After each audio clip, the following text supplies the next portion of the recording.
Olá, pessoal. Mais uma vez estamos aqui para ter um bate-papo aqui de valor, um bate-papo assim de muito conhecimento com o Dr. Sérgio Rovinski, médico ortopedista especialista em cuidar dos ombros e do cotovelo. Então, se você tem alguma dor, algum problema com essa parte superior aqui, o doutor é mestre aqui, o doutor sabe tudo, é especialista e pode nos ajudar muito aqui em dicas para a gente poder evitar algum problema, ou se alguém já está com algum problema, como tratar, qual exame fazer, são dicas, são como uma conversa de muito valor que com certeza vai ajudar você. E não só você, se você conhece alguém próximo, amigo, parente, se você conhece alguém que está precisando também desse cuidado com essa parte superior, com o ombro, o cotovelo, isso aqui, essa conversa vai ser muito valiosa. Fique atento, compartilhe essa conversa que é muito importante. Então vamos lá, doutor Sérgio Rovinski, se apresente e vamos fazer algumas perguntas importantes para você, que com certeza nós aqui como paciente queremos saber muitas coisas que eu vou aqui te perguntar e você esclarecer para nós de uma forma mais fácil da gente entender, mais claro, mas com seu conhecimento técnico de tantos anos que você já vem operando, e cirurgias e premiações que você tem. Então, fique à vontade, se apresente e depois a gente começa aqui a nossa Então vamos conversa. lá, né? Então vamos lá, é bom que eu já gosto de falar, então já começamos a falar. Gente, é um prazer estar aqui de novo nessa série de entrevistas, de podcasts que a gente tem feito. Eu sou o Dr. Sérgio Rovinski, médico ortopedista, especialista em medicina e cirurgia do ombro e do cotovelo e do membro superior. Então, eu trabalho com problemas do ombro, do cotovelo, mas do braço e, inclusive, problemas da mão, né? E, inclusive, não só problemas do ombro e do braço, mas da própria cintura escapular, ou seja, do meio das costas, dores entre as escápulas, tudo isso está muito envolvido na especialidade, né? E como eu sempre falo, Anderson, isso é tão prático, eu sou especialista em medicina e cirurgia do ombro, cotovelo e do membro superior, incluindo mão, porque não quero que ninguém tenha a ideia equivocada que o cara é apenas especialista na parte cirúrgica, né, de Uhum. determinada especialidade, mas sim na parte clínica, né? Eu, com muito prazer, eu digo que eu, por um lado, eu opero muito, mas por outro lado, a maior parte do tempo eu estou clinicando. A maior parte do tempo eu não estou no centro cirúrgico, eu estou como clínico e a maioria dos casos que eu cuido no consultório, eles não são cirúrgicos, eles não vão para a cirurgia, alguns acabam precisando operar, mas e é sempre bom poder trazer para as pessoas informação de qualidade, né, de fácil entendimento, para que as pessoas possam, vamos dizer, entender o que está acontecendo com seus respectivos corpos e aí procurar ajuda médica especializada sempre que necessário. Eu acho importante isso que você falou em relação a não só na cirurgia, mas você vive o dia a dia dos pacientes. E outra, você pode cuidar dele aqui ao ponto, assim, com o objetivo de evitar até ele para uma cirurgia. Então, é importante você ter esse conhecimento, ter essa vivência aqui e também viver essa cirurgia. Isso para nós não vai, assim, para quem vai querer fazer essa consulta, né, com o doutor, ele só opera, então ele conhece só de cirurgia. Não, tem o tratamento, tem o cuidado aqui Anderson, antes de uma cirurgia, se for Anderson, possível a veja, cirurgia. esse ponto que você tocou, ele é fundamental e tem total aplicação prática, tá? Em primeiro lugar, é importante entender, e isso vale para oftalmologia, mas enfim, quando você vai no ortopedista ou em qualquer médico, a primeira coisa é que ele tem que entender o que você tem, qual é o nome do seu problema.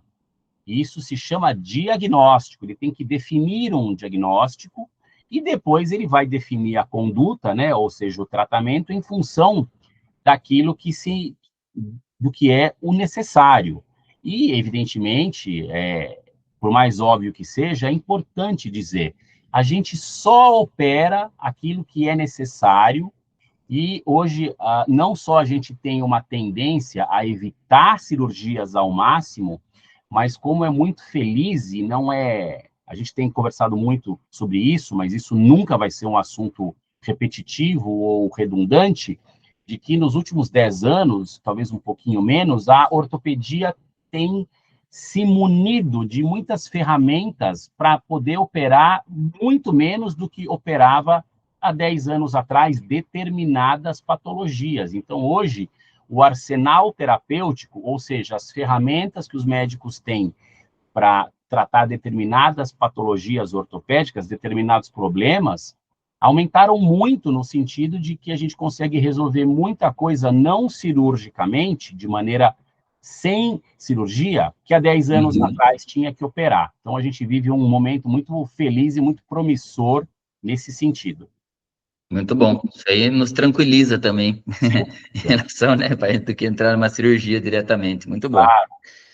Agora explique para nós o que é esse famoso manguito rotador. Pois é. Tanto se fala. Tanto se fala e, enfim, é uma pergunta muito importante. Veja, né, o manguito rotador é um conjunto, né, de tendões que fica dentro do ombro e ele funciona em conjunto e ele é fundamental para que os movimentos do braço possam acontecer. Então, para que nós possamos levantar o braço para cima, para que nós possamos levantar o braço para o lado, para que a gente consiga pentear o cabelo, para que a gente consiga escovar o dente, tá? E, vamos dizer, até para que a gente consiga fazer coisas muito básicas do dia a dia, o manguito rotador precisa estar íntegro e precisa funcionar bem, né? Então, o manguito é um conjunto de tendões muito importante, ele tem partes específicas, né?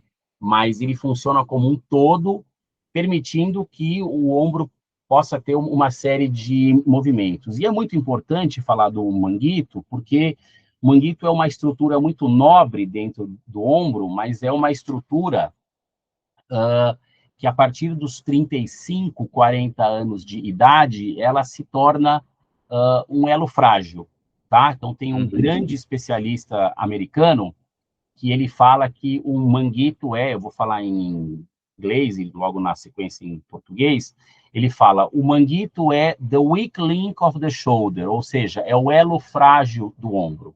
E ele está completamente correto, é o elo frágil, porque é uma estrutura muito nobre e uma estrutura que pode sofrer muito com o envelhecimento, sobretudo após os 40, 45, 50 anos de idade, né? E podem existir desde inflamações no manguito, né? Até rupturas dos tendões, que podem ser rupturas completas, né? Ou incompletas, ou seja, parciais ou completas. E, para um monte de cenários clínicos não precisam de cirurgia, alguns precisam, tá bom? E o fato é, quando o manguito rompe, se a gente opera em determinados contextos, né, esse paciente fica muito bom e ele volta para a academia, ele volta para o tênis, ele volta para a natação. Então, o manguito é uma estrutura muito nobre que se torna uma estrutura frágil após os 40 anos, isso está em muitos livros, artigos científicos, mas que, se bem cuidado, a gente consegue devolver para esses pacientes muita qualidade de vida e quase sempre retorno à atividade esportiva. Muito bom, legal. Bom, esclarecido agora o que é o manguito rotador, eu vou fazer algumas perguntas, separei aqui por tema, sobre dores do dia a dia, ou dores sobre atividade física e tudo mais. Então, começando aqui sobre dor do dia a dia, tem uma pergunta importante aqui. É normal o ombro doer mais à noite na hora de dormir? Anderson, essa pergunta é tão boa. Gente do céu, essa pergunta é boa demais. Na verdade, é assim, eu vou tentar ser o mais conciso possível e explicar de maneira muito clara isso, tá? Eu falo muito isso no consultório e fico muito feliz de poder explicar uma coisa tão prática e tão comum aqui nesse nosso papo, né? Nesse nosso papo, né? Então, é assim, entenda, vamos ao que interessa. Quando o manguito ele está inflamado ou rompido, existem uma série de sintomas, né, de dores específicas que o paciente ele pode ter. E existem dores diurnas e dores noturnas. Então, os sintomas diurnos, né, e quando eu falo diurno, eu me refiro desde o momento em que a gente acorda até a hora que a gente deita para dormir. Esses são os sintomas diurnos. E eu me refiro aos sintomas noturnos, né? Sobre aquilo que o paciente sente da hora que ele deita na cama, durante todo o sono, e até a hora que ele acorda de manhã cedo. Isso é tão prático que eu sempre pergunto para o paciente no consultório: vamos falar da sua dor durante o dia e depois na hora que você dorme. Então, os sintomas diurnos, tá? Eles implicam, claro que eu vou ser bastante sintético, mas uma dor aqui na parte do lado e na frente do ombro, menos comumente atrás, muito mais comum aqui, né, do lado e aqui na frente, e uma dor que pode vir ao repouso, mas que quase sempre piora os movimentos. Muitos pacientes têm dor somente aos movimentos, e os movimentos mais comuns em que essa dor se manifesta são levantar o braço, né, ou pôr o braço aqui para o lado, ou pôr a mão para trás, tá? Isso são os sintomas diurnos. E eles, na prática do dia a dia, isso se manifesta muito quando, por exemplo, alguém vai pôr uma roupa no varal e sente dor.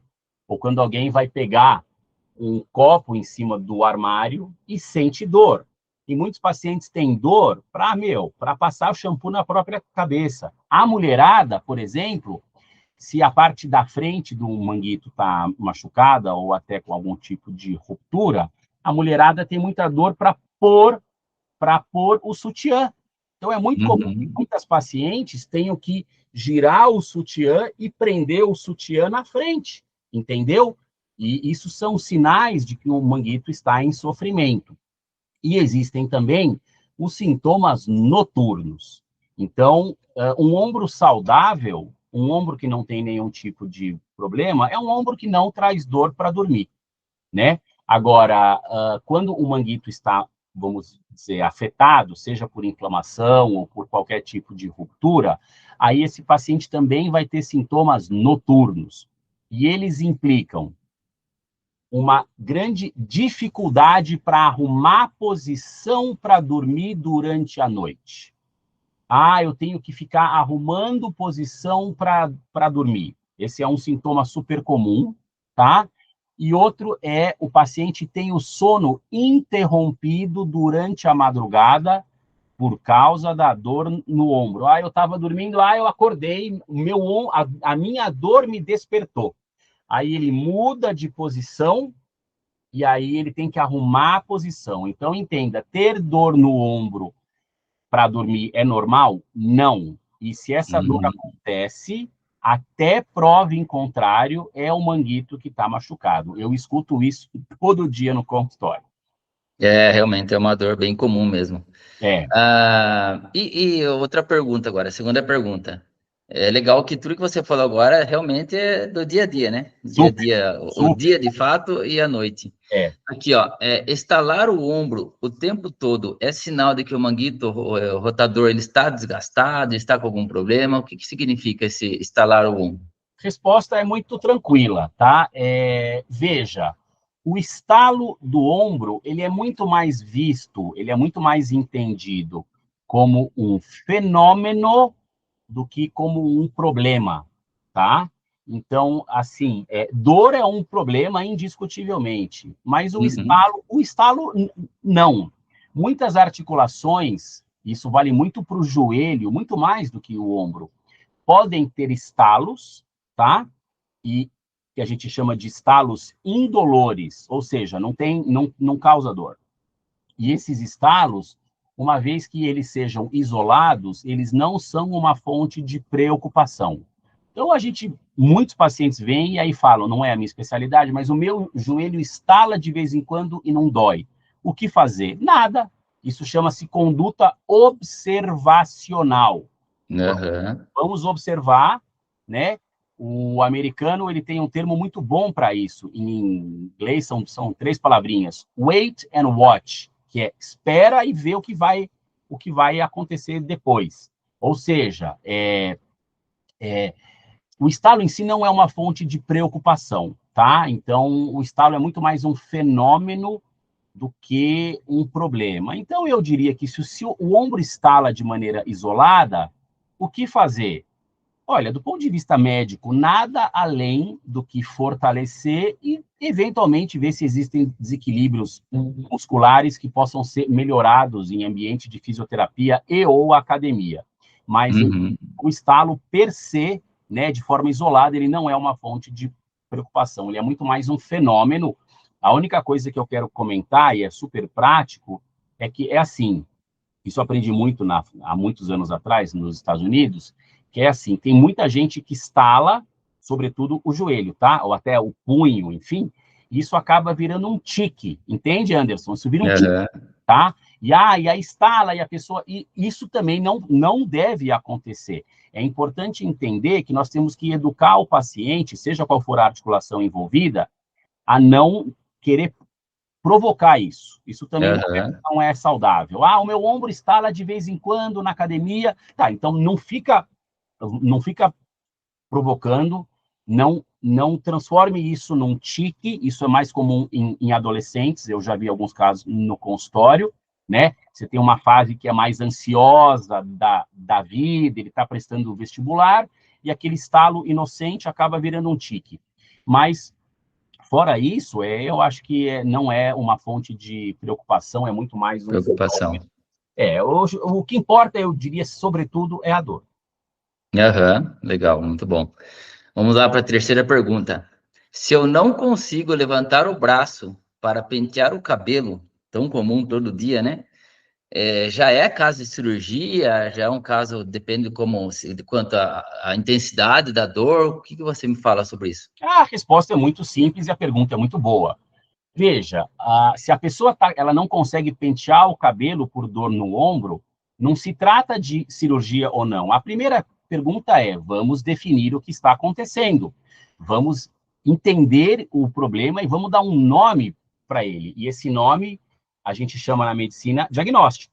Então, vamos, Aham. vamos definir. Então, se ele tem uma dor para levantar, ele não consegue pentear o, o, o, o seu cabelo, a primeira coisa não é, meu Deus, eu preciso operar. Não, a primeira coisa é, devo ir ao médico.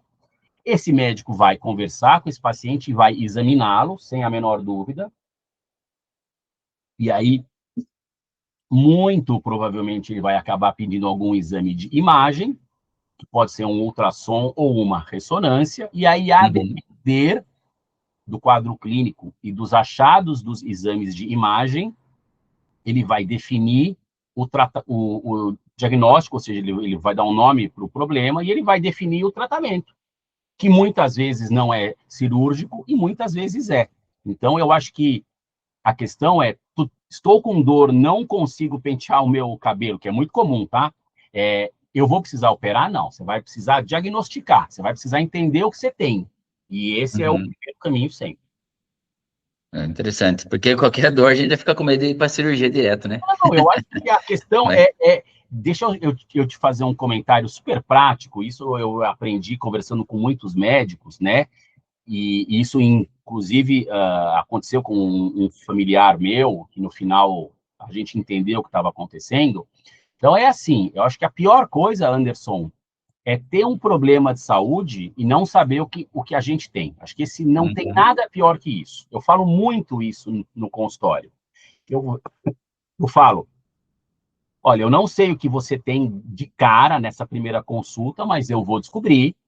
E às vezes a gente apanha mais e aí descobre, né? A maioria dos diagnósticos são definidos de maneira muito rápida, na primeira ou na segunda consulta. Mas eu tenho casos, nem é o escopo do nosso papo, mas eu aproveito para te comentar. Eu tenho casos, Anderson, que eu levo 5 meses para entender o que está acontecendo. E eu falo, olha, agora, depois de 4, 5 meses, eu entendi o que você tem e finalmente chegamos a um diagnóstico, entendeu? Agora, Uhum. a questão é assim, a pessoa ela fica com medo de operar, eu entendo, mas muito antes do que definir o tratamento, é dar nome para o problema, isso chama diagnóstico, né? E eu acho que então, e como eu sempre falo, eu falo muito para os pacientes, olha, que bom que a gente descobriu o que você tem, porque se eu descubro, aí eu consigo planejar um tipo de tratamento, entendeu? Então, é assim, tô com dor, então, cara, vai para o médico, isso vale para mim, isso vale para minha esposa, para todo mundo, né? Vai Uhum. para o médico, vamos entender o que está acontecendo e aí vamos planejar o tratamento, seja qual ele for. Legal, vamos lá. Essa pergunta aqui com certeza é muito comum no seu consultório, bem importante, ó. Tomar anti-inflamatório por conta própria resolve ou só esconde o problema? Olha, Anderson, essa pergunta é muito boa e a resposta faz parte da prática do dia a dia. Quando a pessoa toma um anti-inflamatório, a verdade é que eu não recrimino, que seja porque todos os pacientes, deixa eu te falar uma coisa do dia a dia, eu estou bem na sua resposta, tá? Todos os Uhum. pacientes há 20 anos me falam a mesma coisa, abre aspas, né? Aí é o paciente falando para mim, né? Abre aspas. Doutor, você vai ficar bravo comigo, mas eu já tomei um anti-inflamatório. Fecha aspas. Eu escuto isso com muita regularidade.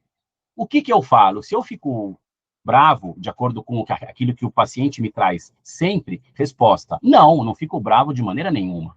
A única coisa é que ele tomou um anti-inflamatório que ninguém gosta de sentir dor, perfeito, mas ele ainda não tem ele não tem as duas perguntas fundamentais respondidas. Pergunta número um: Uhum.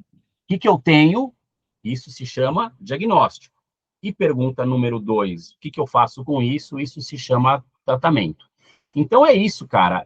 Eu acho que a automedicação ela não deve ser recriminada. Existem casos que sim, já comento já, mas, como fala, mas o fato é que a automedicação é totalmente diferente de definição de diagnóstico e definição de tratamento. Ou seja, a pessoa está apenas, me permita a metáfora, tapando o sol com a peneira. E Uhum. fazer isso por um tempo curto, eu acho que faz parte da existência humana, entendeu? Ah, doutor, eu estou sem tempo, eu tomei, fiquei 2 semanas sem dor, aí voltou, eu estou aqui, tudo bem, eu nem existe recriminar. Agora, tem muita gente que toma cronicamente, entendeu? E aí depois ele se dá por cansado e aí ele vai ao médico para descobrir, e isso, veja, passa a ter problemas que não são só ortopédicos, tá? Aham. É assim, se você toma meses ou semanas contínuas de anti-inflamatório, você está machucando uma estrutura muito nobre, que é os seus rins. Então, é muito Uhum. ruim, tá? O uso prolongado, ou nem tão prolongado assim, de anti-inflamatórios orais, pode machucar o estômago? Indiscutivelmente, sim. Pode machucar vários pedaços do intestino? Sem dúvida.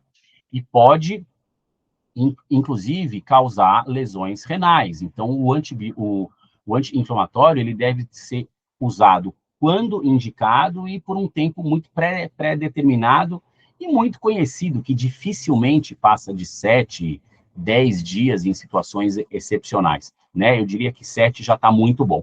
Então, eu acho que a automedicação, ela, vamos dizer, num momento de maior dor, sim, mas de uma maneira mais prolongada, ela acaba podendo ser muito prejudicial para o paciente. E eu já vi paciente ser internado, é bem raro, tá? Mas Aham. eu já vi paciente ser internado por insuficiência renal aguda, por uso prolongado de anti-inflamatórios, sem ir ao médico para descobrir o que ele tinha. Então, vamos dizer assim, né? Para esses pacientes, eles são raros, mas eles existem, o barato sai muito caro, muito caro. Aham. Então, é assim, você ficar mascarando, entenda, no final é sempre muito ruim. A mensagem é muito clara: olha, eu estou com dor, eu tomei 5 dias de anti-inflamatório para ver o que ia acontecer, e eu fiquei bom 2 meses, agora voltou, estou no médico. Perfeito. Eu falo para o paciente: você mandou bem. Eu acho que não é o caminho, mas é um caminho, tá? Agora, uso prolongado, indiscriminado, ele além de equivocado do ponto de vista médico, ele pode ser muito perigoso para estruturas que não são nada ortopédicas. Estômago, né? partes do intestino e, antes de mais nada, função renal, rins. Então, essa mensagem tem que ser muito clara. Legal. Obrigado pelo esclarecimento, que todo mundo é o mais comum, né? Todo mundo fazer isso aí. Super. Agora nós vamos partir aqui para perguntas mais relacionadas à atividade física e esforço. Inclusive, a gente está tendo a Olimpíada, aí agora, em 2026, a gente vê muito esforço dos atletas. Muito. A academia está muito em alta, né, em relação a fazer exercício, pilates e tudo mais. Uma pergunta, quem tem problema do manguito, nunca mais pode fazer academia? Olha, a resposta é a mais legal possível. A resposta é para a extrema maioria dos pacientes. Se você tem um problema no manguito rotador do seu ombro, seja o ombro direito, esquerdo, ou os dois, tanto faz, para a extrema maioria dos pacientes, se você trata esse problema, você consegue voltar para o Pilates ou para a academia com tranquilidade. Isto é o meu dia a dia, sem nenhum exagero, tá? Uhum. É muito importante, eu não vou ficar discorrendo horas sobre esse tema, mas eu quero falar um pouquinho só, que é assim, existe um outro aspecto dessa discussão que faz parte do meu consultório mais do que você imagina, Anderson, que é fazer o cara de 50 anos de idade entender que ele não tem mais 25. Isso faz muito parte do meu trabalho. Isso aceitar. Doutor, mas eu treinava aos meus 25 e hoje eu não consigo. E eu falava, eu também. Eu tenho, Sérgio, eu tenho 50 anos, eu era super atleta na faculdade, eu tinha um corpo super atlético, era um outro momento da minha vida. Hoje, hoje eu quero voltar para a academia muito em breve, mas o que eu quero? Em primeiro lugar, eu não quero ter um infarto.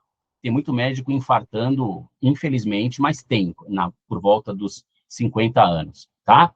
E eu quero ter, vamos dizer, o corpo que seja possível ter aos 50 anos de idade, é completamente diferente de quando eu tinha 30 ou 25. Mas, voltando à sua pergunta, sem dúvida, a maioria dos pacientes volta para a academia e volta bem. Ele não é que ele volta com restrições, ele volta adaptado à realidade da idade biológica e da idade cronológica que ele tem. Mas, por outro lado, veja, os meus pacientes me contam, Anderson, e eu escuto muito no consultório, eu até pergunto, tem muita gente idosa, né? Eu pergunto para os pacientes, né? Tem muita gente idosa que treina na sua academia? Todo mundo me fala no consultório, doutor, tá lotado, tá cheio. Então, significa o quê? A terceira idade está malhando muito, Anderson, e não precisa dessa conversa para saber. Basta frequentar academias, né, para que a gente veja. Então, é assim, e se eu tenho pacientes que a gente chama de septuagenários, né, e sexagenários, sexagenários é acima de 60 anos, e septuagenários é acima de 70 anos, né? Octogenários acima de 80. A quantidade de pacientes sexagenários e septuagenários, ou seja, entre 60 e 80 anos de idade que eu tenho e faz musculação, é muito alta. Mas é muito alta. E é assim, e se eu estimulo, super, o que eu faço? A gente até comentou numa live, numa entrevista, numa das anteriores que a gente fez, que eu tenho o hábito de escrever cartas de orientação para esses professores, ou de falar com eles pelo telefone e explicar, olha, esse paciente tem 75, ele operou o ombro, vamos fazer tal e vamos fazer tal, e como fala, e eles se adaptam super bem, né? Na última sexta-feira agora, hoje é quarta-feira de, né, pós-carnaval. Nessa última sexta, que era a sexta-feira de carnaval, eu encontrei um paciente meu que é triatleta, quer dizer, é um cara que nada, que corre, que pedala desde os 15 anos, ele está com 50, e aos 45, no ano de 2020, eu operei o ombro direito dele, e ele tinha uma ruptura do manguito, que era uma ruptura cirúrgica, e ele veio comigo agora com uma dor no cotovelo esquerdo, não tem nada a ver, e eu perguntei para ele, Fábio, mas como é que está o teu ombro direito, que nós operamos há 5 anos atrás, e agora você está com 50? Resposta, estou jogando tênis. Então, cara, Nossa, tá super feliz. Então, interessante. o fato é, se você trata as coisas da maneira certa e na hora certa, tá? Isso aqui é muito importante, eu vou falar muito rapidamente, né? Quando o manguito rompe, a ruptura ela vai aumentando com o tempo. E chega uma hora que a coisa se complica, porque o tendão ele se desfaz todo, e aí você tem que partir para soluções cirúrgicas muito mais complexas, você tem que fazer transferências, então por exemplo, há 10 dias atrás eu operei um homem de 67 anos, eu tive que tirar um tendão aqui das costas dele e passar, porque ele rompeu e veio para mim um ano depois, ou seja, Uhum. ele veio muito tarde. Então, é importante entender que as rupturas pioram com o tempo. Eu fico muito feliz de poder passar esse tipo de mensagem, né? A ruptura piora com o tempo, e o tempo que o paciente tem para resolver é aquilo que a gente chama, Anderson, de uma janela de oportunidade, né? E como eu sempre falo para os pacientes, nenhuma janela de oportunidade é infinita, ela é finita. Se ela fosse infinita, ela não seria uma janela, né? Aham. Janela significa um tempo. Então, é assim, sempre existe uma janela de oportunidade, que ela pode ser maior ou menor, a depender, entre outros critérios, do comprimento do tamanho da ruptura, mas cada caso é um caso. O que interessa é que é assim, a resposta para a sua pergunta é a extrema, não todos, mas a extrema maioria dos pacientes que têm problemas no manguito, mesmo os casos cirúrgicos, bem operados, voltam para a academia e para o Pilates. E eu estou falando, inclusive, de pacientes que têm entre 70 e 80 anos de idade, às vezes até um pouquinho mais. Legal. É bom porque até fortalece, né? Isso aí, depois de curada, fortalece e evita alguma outra lesão futuramente, né? Exatamente. O fortalecimento, ele é fundamental, e a academia, para o joelho, para o pé, ou seja, o que for, academia é uma faca de 2 gumes, sempre, em qualquer idade, né?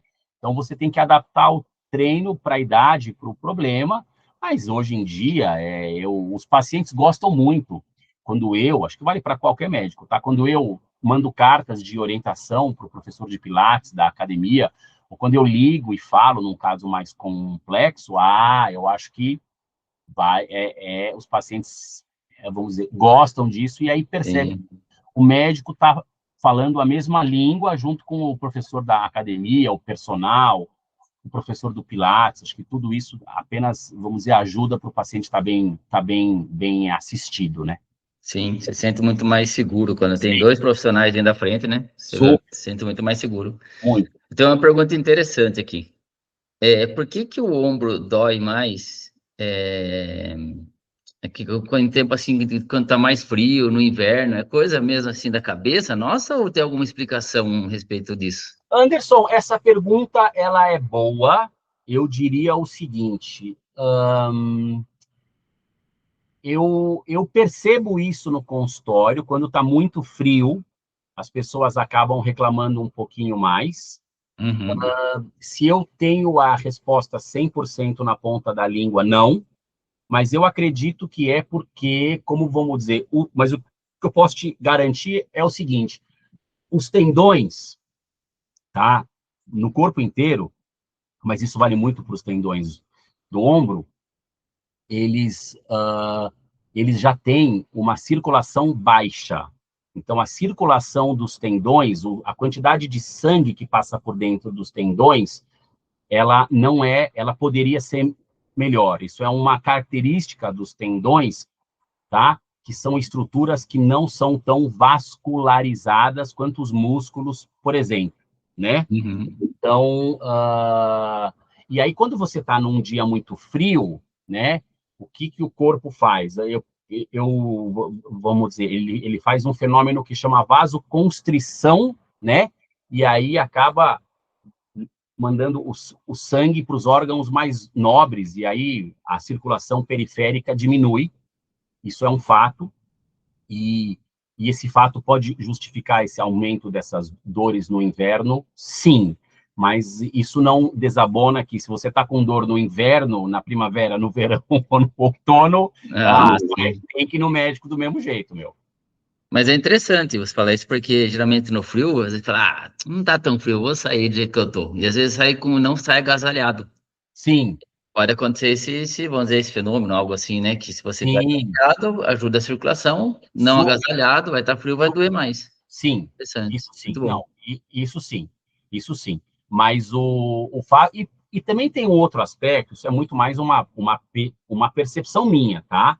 Veja, nós somos um povo que vive num clima muito tropical, a gente não está acostumado com frio, a gente não gosta de frio. Eu, por exemplo, sou péssimo nesse assunto, né? Tá frio, não gosto, enfim, gosto do calor. E eu acho que o brasileiro é muito assim, então já não somos um povo tão que temos um convívio, né, com as baixas temperaturas tão boas, né? A gente fala, quem mora Aham, lá no Canadá está muito mais acostumado do que a gente, né? Mas é assim, isso pode acontecer sim.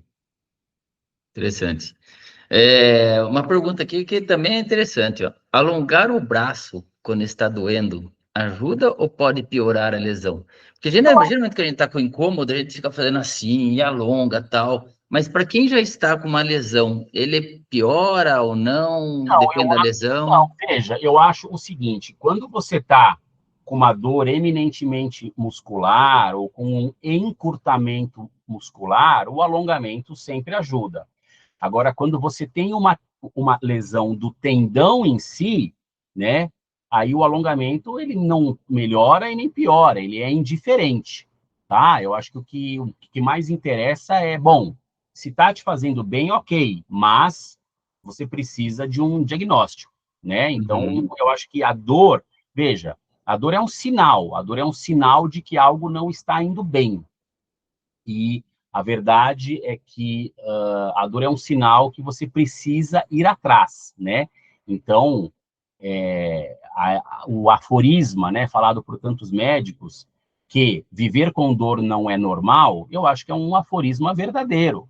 Acho que você está com dor, você tem que investigar. Claro que, entenda, eu tenho uma dorzinha ali que vai e volta, aí ela me esquece um mês, e 2 meses, e ela volta. Eu escuto muito no consultório, e a pessoa fala, e eu estava convivendo bem com isso. Só que Aham. agora piorou e eu estou aqui. Então, isso também é um outro cenário clínico muito comum. Eu estava com dor há um ano, mas era uma dor muito leve, que ela vem e volta, e eu estava convivendo com ela, né? E agora essa dor piorou muito e chegou a hora de ir a um médico, né? Eu não quero sair do papo, Anderson, mas deixa eu te falar. O que eu vou te falar, eu já escutei muito, tá? Existem populações que têm maior tolerância à dor e populações que têm menor tolerância à dor, tá? Isso é até um pouquinho cultural. Eu não estou dizendo que eu li isso em livros, mas eu Uhum. conversei com muitos médicos, tá? Então, mas já conversei até em congressos médicos, porque, veja, a população americana é uma população que, assim, eles têm muito menos tolerância à dor do que a população brasileira, por exemplo. Então, o americano, ele, não estou dizendo nem que está certo ou que está errado, mas eles vão ao Aham. médico muito mais rapidamente, né? O brasileiro é um povo, eu falo isso, eu faço consultório há 22 anos, é muito comum que eu escute isso que eu escutei de uma senhora, que eu vou operar o ombro dela em abril. Ela tem 67 anos, 67, e ela nada 1 hora, 3 vezes por semana. Não é pouco, não é pouco. Aham. E ela É. nada há 30 anos. E ela estava bem, mas ela caiu em casa, tropeçou no fio da, como é que fala, da televisão, para variar, já escutei tanto isso, e uma dor no ombro estava leve, mas depois de 6 meses piorou muito. E aí ela falou, não aguento mais. Aí eu examinei, fiz uma ressonância, preciso operar. E eu Uhum. falei, se não operar, você tem uma janela aí de até um ano para poder operar, senão a lesão vai piorar muito e você vai ter problemas gravíssimos depois e você quer voltar a nadar. E no final, combinamos que vamos operar no final de abril, né? Então, veja, ela vinha com uma dor com a qual ela estava convivendo, do ponto de vista de sintoma, e depois de 6 meses piorou muito. Então, é assim, eu acho que existe até essa questão social, cultural, que eu tanto já escutei em cursos médicos, que algumas populações toleram mais dor, e a população brasileira é um bom exemplo, né? Mas isso não quer dizer que nenhuma dor deva ser investigada, e, sobretudo, quando piora, aí está mais na hora de ir no médico sem a menor dúvida. Sim, com certeza. Não perder o timing, como se fala, né? Isso é importante. Vamos falar um pouco agora sobre o tratamento. A infiltração, ela dói muito? É verdade que talvez ela pode até atrapalhar, dependendo como é feito, ou de atrapalhar o tendão, enfim, atrapalhar o tratamento em si, ela dói muito, ou pode atrapalhar, ou de fato melhora, depende do profissional. Como que é essa questão da infiltração em si? Bom, essa pergunta é uma pergunta que ela já tem um valor há pelo menos 30 anos, pelo menos, né? Eu sou especialista há 21, mas eu diria que nos últimos 10 anos essa pergunta ganhou uma importância muito maior. Então, é assim, Uhum. vamos falar do tratamento, aí eu precisaria, de uma maneira muito rápida, pontuar os cenários onde a infiltração pode ser feita ou não, tá? Então, assim, Ok. quando você pensa na inflamação ou no problema do manguito rotador, ele se apresenta do ponto de vista não dos sintomas do paciente, mas do ponto de vista anatômico, em 3 situações diferentes. Eu fico feliz de poder falar disso, porque isso é muito esclarecedor. Né? Na situação número 1, o tendão está inflamado, ele não está rompido. Na situação número 2, ele tem uma ruptura parcial, um pedaço dele está preso no osso e um pedaço rompeu. E na situação número 3, ele está totalmente rompido. Quando ele está totalmente rompido, você precisa operar, Aham. porque não tem ambiente biológico para que ele cicatrize, tá? Então, via de regra, esse caso é cirúrgico. Mas quando você tem inflamações e lesões parciais, vamos falar das inflamações. As inflamações do manguito são de tratamento não cirúrgico em 99,9% dos casos. Só para não falar que é 100%. Mas é muito Aham. raro operar, tá? E quando você tem uma lesão parcial do tendão, tem muitos critérios, mas em muitos casos a gente não precisa operar. E aí a gente faz infiltrações que ajudam a desinflamar e até ajudam o tendão a cicatrizar, tá? E essas infiltrações, portanto, elas são muito Uhum. bem-vindas, né? Desde que bem indicadas e bem realizadas. O que é muito legal é que nos últimos 10 anos, tá, se consolidaram algumas técnicas e alguns produtos, alguns remédios. Então, hoje, a gente pode infiltrar o tendão do ombro, outros tendões também, tá? Mas a gente pode infiltrar um remédio que se chama ácido hialurônico. E isso tem ajudado muito na desinflamação dos tendões e no processo de cicatrização de algumas rupturas parciais, né? A gente pode usar um pouquinho de corticoide, que Uhum. é um remédio clássico para desinflamar, mas hoje a gente usa menos e usa em doses menores, né? E então os remédios evoluíram, existem outros, mas eu acho que a gente pode deixar o ácido como uma grande ideia, tá? E hoje existe uma ferramenta nova, que é o uso das infiltrações guiadas por ultrassom. Então, hoje, você coloca uma agulha, mas você não se faz como se fez até por tantas décadas, onde você sabe que a agulha está lá, mas você não está vendo, né? Aham. Se baseia nas referências anatômicas. E hoje você põe um ultrassom, seja na mão, no joelho, no cotovelo, no ombro desse paciente, e você vê a agulhinha entrando na tela de um computador ou de um tablet, enfim, e você vai precisamente na lesão. Ou seja, a lesão ela fica mais... A infiltração, não que o jeito que sempre foi feito não funciona, porque funciona, mas Aham.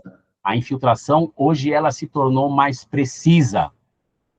Ela é feita com ultrassonografia de uma maneira mais elegante e mais precisa. Então, isso aumenta a precisão do procedimento e, portanto, aumenta a precisão do resultado. Então, a infiltração eu vejo como um grande aliado no tratamento e, inclusive, nós temos tratado, tratado casos nos últimos 10 anos em que a gente não opera o que a gente tinha que operar, inevitavelmente, há 10, 12, 15 anos atrás. Então, as infiltrações são uma tremenda ferramenta. Eu gosto muito, uso muito, desde que tenha indicação, mas é para ver com bons olhos. As infiltrações elas devem ser vistas com bons olhos, não pelo contrário.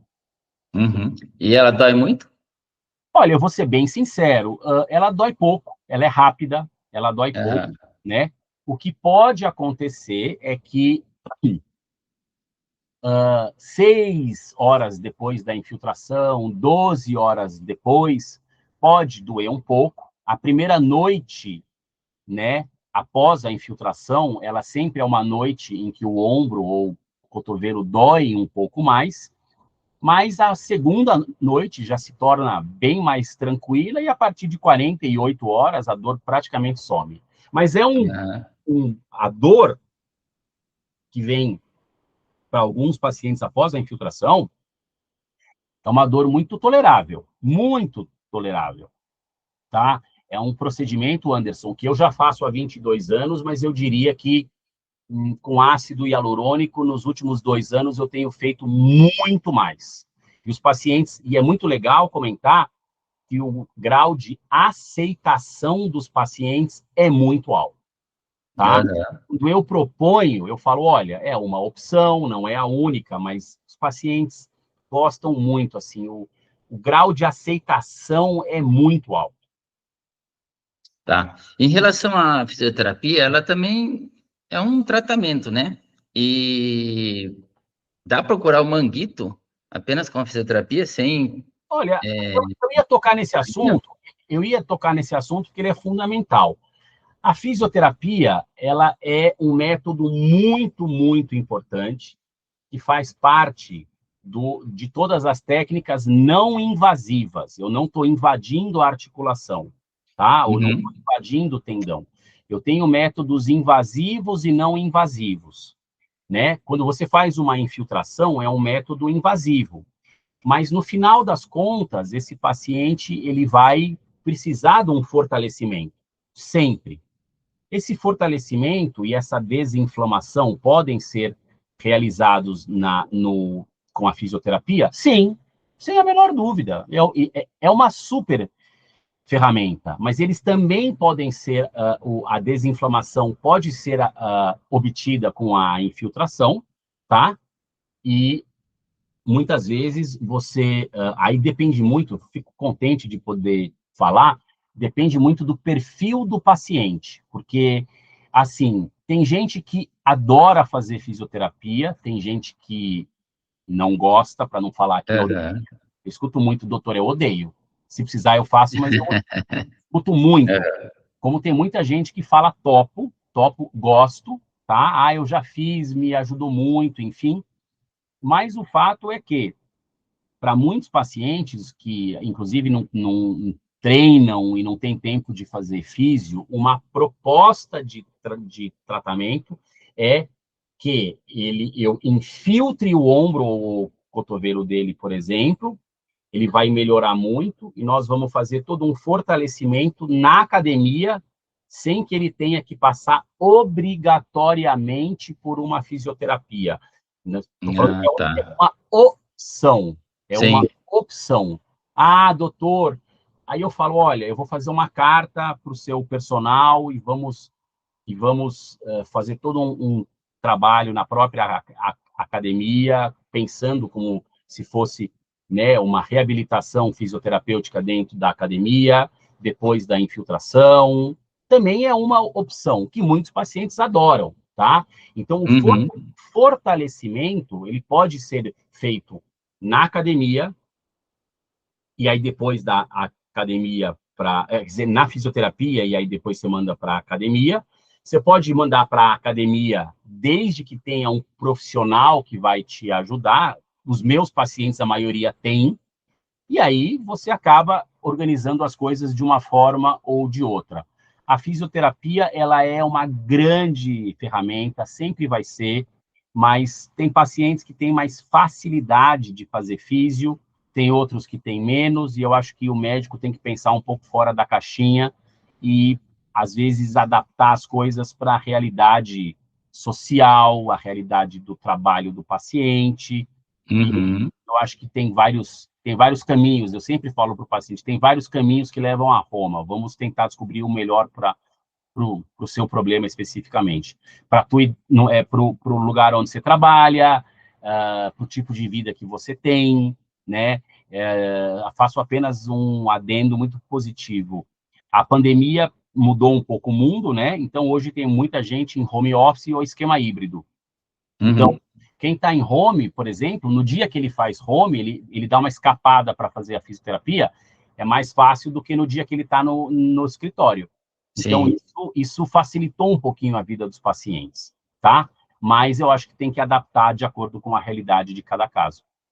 Interessante. É interessante porque cai bem no tipo de consulta que vocês fazem lá na clínica, na Sim, Shoulder Plant, em relação ao atendimento humanizado. É de entender, não simplesmente você passar um procedimento, um tratamento, e o paciente ter que acatar se ele gosta ou não, mas você conversar com ele e falar, olha, você precisa fazer isso. Ah, isso eu não gosto, então vamos fazer isso? eu Isso faz acho, parte do atendimento humanizado seu. eu acho que são três palavras, tá? Que sempre um atendimento humanizado, eu acho que ele é fundamental.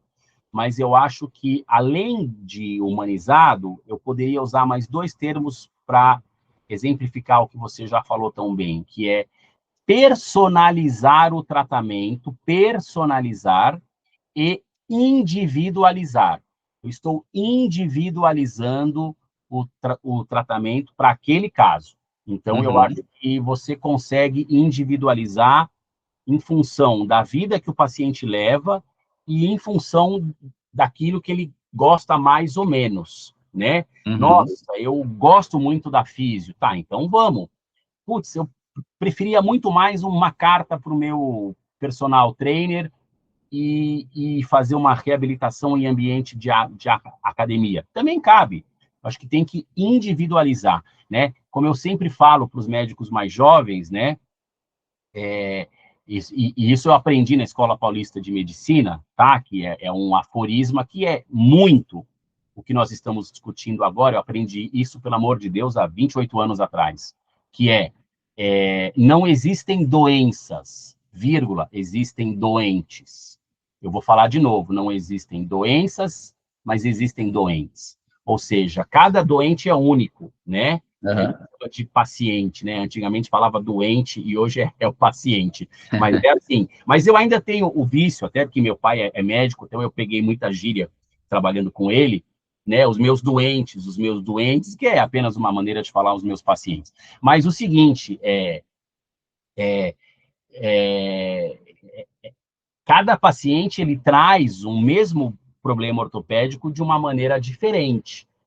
Elas podem ser muito parecidas, extremamente parecidas, mas elas nunca são idênticas. Uhum. O médico ele deve entender as realidades de cada paciente, personalizar, individualizar, e a parte da humanização, pelo amor de Deus, eu adoro dizer para os pacientes, você não é um ombro na minha frente, você é uma pessoa. E a pessoa sempre vem, eu até brinco muito nessa hora, Anderson, a pessoa vem com combo, né? Então, ela vem com coração, razão, filho, marido, papagaio, cachorro, sogra, Uhum. Quer dizer, vem um combo, e eu tenho que entender aquele combo, O entendeu? medo, a expectativa, a esperança de ser curada, tem muitas coisas, né, realmente. Muitas coisas, isso entra numa seara que a gente não vai discutir, eu vou apenas comentar, vou apenas dar o nome da ideia e paro por aqui, que é a relação médico-paciente, ela é muito rica, ela é Uhum. muito... E eu tive a sorte de ter, ao longo de 6 anos de faculdade, na Escola Paulista de Medicina, eu me formei no ano 2000, e eu tive, de 1998 a 2000, eu tive 3 anos de psicologia médica. E eu tive a sorte, eu falo muito isso, Anderson, eu tive a sorte, foi sorte mesmo, de ter aula com o chefe do departamento de psiquiatria da Escola Paulista de Medicina, naquela época, doutor Jair Mari, que era um tremendo de um psicoterapeuta, além de um psiquiatra, e ele amava dar aula de psicologia médica, e eu era um bom aluno, tá? Eu era um cara que... Então, eu tive 3 anos, eu tive sorte, eu acho que foi sorte, de ter aula com esse cara, sobre relação médico-paciente. Então, assim, a relação médico-paciente, acho que poucas faculdades devem ter dado tanta boa formação como essa que eu tive a oportunidade de ter, até porque a Escola Paulista de Medicina tem a fama de ser muito forte nessa área também, em que você entende que a relação médico-paciente ela é muito ampla. Ela é muito ampla. E você tem que saber conduzir, porque muitas vezes, ou algumas vezes, por trás de uma dor ortopédica, eu fico contente, e eu falo isso com toda a naturalidade já, com 25 anos de formado, por trás de uma dor ortopédica, de uma dor nas costas, pode haver um problema emocional ou social que está ajudando isso a acontecer. E você tem que ter a sensibilidade de entender. Então, vamos dizer, o momento do trabalho, ou até, muitas vezes, tá, sem forçar a barra, ter um divórcio acontecendo junto. Não que o problema ortopédico não exista, claro que existe, Uhum. mas existem situações da dinâmica social, da dinâmica psicoemocional da vida da pessoa que podem estar contribuindo para isso. E é importante olhar, sabe? Muitas vezes eu olho para o paciente e eu falo mesmo, olha, você tem isso, mas, cara, eu acho que tem uma depressão que tá pegando, acho que você merece ir para o psiquiatra. A maioria não vai, Anderson, mas tem alguns, eu fico muito feliz, que Aham. eles voltam 4 meses depois e falam, doutor, obrigado, porque eu fui, porque eu estou num momento pessoal, emocional mais delicado, o psiquiatra adorou que você percebeu que eu estou nesse momento, eu estou tomando por um tempo o remédio A ou B e, doutor, eu melhorei muito, obrigado. Então, eu acho que isso faz parte de ser um bom médico. Uhum. Entender que não é só um joelho você tem que cuidar, tem uma pessoa na tua Sim, e sim. você tem que entender ela como um todo. E ela fica super agradecida, né? Então, acho importante esse olhar que ele não é só humanizado, mas é entender que tem uma pessoa, né? Não tem uma pessoa com gastrite por um gastro. Tem uma pessoa. E você entender aquela pessoa passando eu sempre resumo, pela razão, pela emoção, pelo contexto familiar, acho que faz toda a diferença, cara. Até surpreende a pessoa, né? Pô, vim falar de cuidar do meu ombro, da parte ortopédica, e vou sair com um psicólogo. Às vezes Mas precisa, e interessante. quando o cara vai, eu fico... Não é comum, mas esses pacientes voltam, depois de algum tempo, me agradecem por eu ter prestado atenção naquele detalhe, e eu falo, cara, você estava percebendo. E no final, você quer saber, esse paciente, isso eu falo, isso vale para qualquer médico, ele me valoriza muito mais no futuro. Nossa, esse médico Sim. cuidou do meu ombro, do meu pé, ou seja, do que for, mas ele também percebeu que eu estava dando um tilt num determinado pedaço do meu corpo, da minha cabeça, num determinado momento do tempo, ele me ajudou. No final, esse paciente vai te agradecer e te valorizar muito mais, isso eu posso te garantir. Te garanto. Não. Muito, muito bom. Muito interessante. Eu tenho mais duas perguntas aqui. Boa. Essa aqui, ó, vamos lá. O gelo ou bolsa de água quente? na hora que está com muita dor, o que eu coloco para quando a dor está muito atacada, vamos dizer assim? Eu acho que são, veja, as duas opções, elas valem, tá? Eu te falei, há mais ou menos uma meia hora atrás, nesse bate-papo de hoje, que os tendões, eles têm pouca circulação, né? Então, Isso. que o gelo faz e o calor faz por mecanismos distintos? Eles atraem sangue para a região, entendeu? Uhum. E aí, como atrai sangue, atrai fatores de desinflamação, não é assim que se fala na medicina, mas para ficar fácil de entender, e ajuda a desinflamar mais, e aí a dor diminui, porque ela é uma das 4 características da inflamação. Mas entenda, o gelo ele cabe muito nas dores mais recentes, né? Tá. Eu estou com dor há uma semana, 2 semanas, há um mês, que a gente fala quadros mais agudos, né? Para quadros mais cronificados, o calor ele tem uma maior indicação, mas isso é um pouco tema de debate na literatura especializada, mas eu acho que as duas coisas valem, tá? Uhum. E aí eu diria que você me fez uma pergunta: gelo ou calor? Água quente, é. Aí eu diria o seguinte: gelo ou calor, e não esquecer de não enrolar e ir no médico e entender o que está acontecendo. Vamos lá, última pergunta agora para a gente fechar aqui. Última. Mais ligado à parte da cirurgia. É, quanto tempo, em média, dura a recuperação de uma cirurgia nos ombros? Vou ficar quantos meses parado? Semanas? Como que é assim a média? Depende, lógico, da cirurgia. Olha, a resposta não é tão simples, mas ela também é bem tranquila para quem está acostumado com isso, tá? Vamos pensar o seguinte: se a ruptura, quando você opera uma ruptura do tendão do ombro, né? Em primeiro lugar, vamos só, já respondo o que você me perguntou, mas há uma informação preciosa: a técnica cirúrgica. Então, Aham. é importante entender que hoje em dia, para tratar as rupturas do tendão do ombro, que é o manguito, a gente faz tudo com um furinho, que é, é uma técnica que a gente chama de artroscopia, igual a laparoscopia da barriga.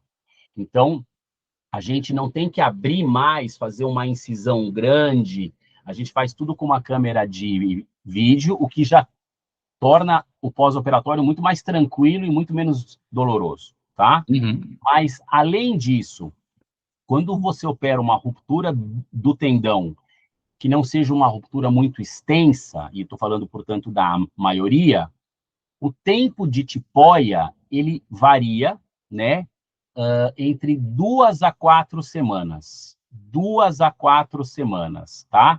Então, há uma tendência muito grande, podia falar horas disso e vai falar um minuto só, mas é assim, há uma tendência muito moderna na Europa de que você opere o tendão do ombro, o manguito, e já coloque para mexer de maneira muito rápida, tá? Uhum. E isso nós ainda temos muito medo. São protocolos acelerados de reabilitação. Porque aqui mexe muito, né? A gente fica assim, Nós, questão até do corte, né, em si, nós acabamos de cicatrização. fazer um curso gigante de ombro lá em Salvador, e essa pergunta foi muito discutida entre os professores, eu e tantos outros, e o consenso é o mesmo para todo mundo.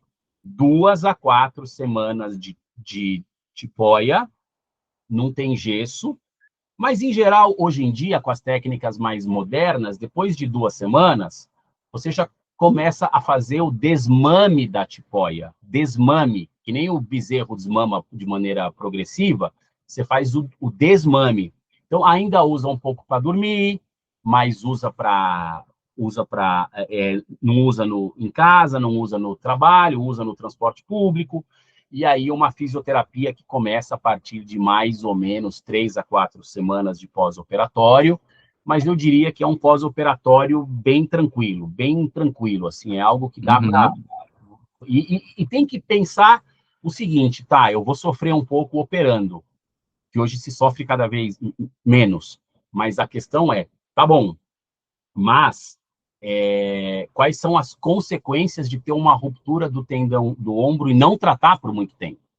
Que essas sim podem ser devastadoras, sem forçar a barra, e é minha obrigação fazer o paciente entender no consultório todos esses cenários, né? Entender, olha, que se você não operar, vai dar ruim por causa de A, B, C, D, mas no final das contas, quase sempre tudo dá muito certo. Quase, não sempre, mas quase sempre.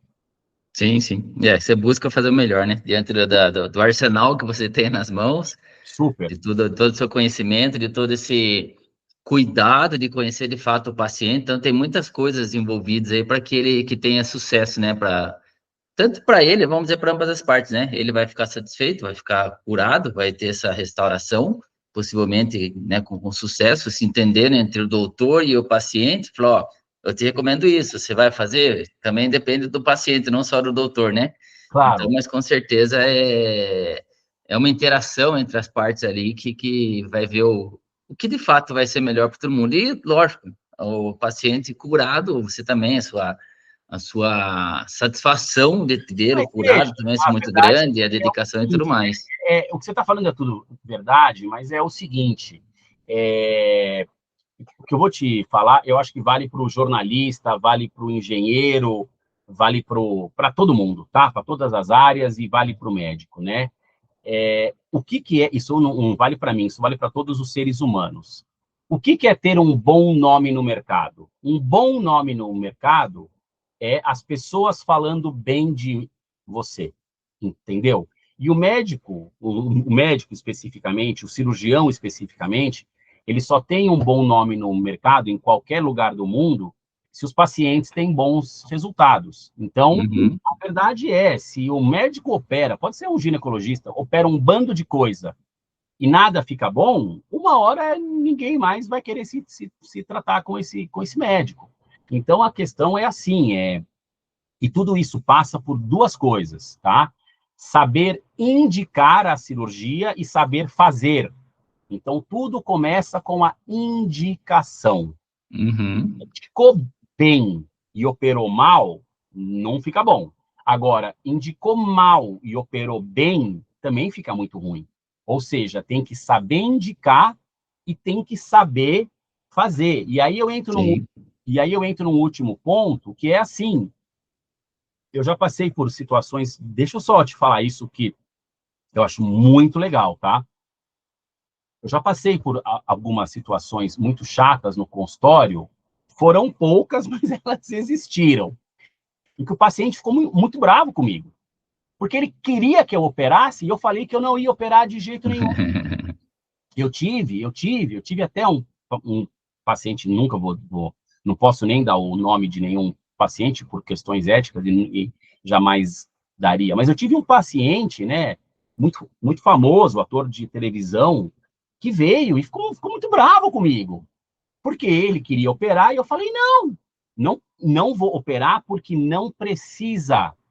E eu falei para esse paciente, me dá 6 meses que eu vou fazer um monte de coisa, não interessa, que não tem nada a ver com cirurgia, vou fazer várias infiltrações, não interessa, e no final ficou bom. E eu tirei o cara da faca. Ou seja, o bom médico, ele não só. Isso é tão verdadeiro, Anderson. O bom médico e o bom cirurgião, ele não só entende quando tem que operar, como quando não tem que operar. E muitas vezes, isso não é o dia a dia do consultório, mas isso é real. O paciente, ele vem achando que uma cirurgia vai ser a solução do problema dele, quando não há indicação. E eu sou categórico em dizer, eu não vou operar você, né? Uhum. Financeiramente, uma cirurgia para o médico sempre é algo que agrega. Mas eu falo, o que interessa não é se o médico ganha ou não, ou não. O que interessa é o que a sua saúde precisa, o seu corpo, né, necessita. E aí, no final, tem alguns pacientes que ficam bravos comigo, e eu acho que até me abandonam, e vão atrás de alguém que queira operar. E aí, ele faz o que ele quiser, mas a verdade Uhum. existe a necessidade de cirurgia, e muitas vezes existe esse assunto que ninguém comenta, eu fico feliz de estar aqui comentando, que é o paciente acha que a cirurgia que é aquela que uma certa técnica cirúrgica é a saída para a solução dele, ele pressiona o médico para operar, e no final das contas não precisa, e o bom médico ele fala, não precisa, você pode ficar bravo comigo, mas eu não vou operar você, eu não opero, né? E me dá uma chance de te tratar não cirurgicamente, e esses pacientes no final ficam felicíssimos.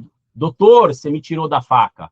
Não é que eu tirei da faca, não precisava, então não teve, Uhum. não precisava de um tratamento não operatório, né, um tratamento clínico, com infiltrações, ou sem, com fisioterapia ou não, ficou bom porque não precisava operar. Então também tem esse aspecto, tá, que eu acho bom deixar aqui pontuado, como eu já fiz. Interessante. Bom, doutor, mais uma hora e meia aí de conversa, de Informação. muita experiência sua, muita informação de grande valia para todos nós aqui, toda informação muito importante, e ainda mais hoje em dia que a gente mexe muito com computador, celular, muita atividade física, então, questão também até emocional, como você falou, de estresse, algum problema que as pessoas estão passando, tudo Sim, está relacionado a dores, né? Se sim, tratando aqui do ombro, cotovelo e tudo mais. Então, mais uma vez, obrigado. Eu agradeço que a oportunidade de você trazer seu conhecimento aqui para nós, de nos ajudar também a se conscientizar, ir no médico quanto antes, tratar o quanto antes, para depois sim, não ter toda essa complicação, né? Então, sim, fica aqui o meu agradecimento mais uma vez e tá até bom? uma E nos vemos em próxima breve, live. tá bom? Um abraço, obrigado. Outro. Obrigado. Tchau. Tchau, tchau.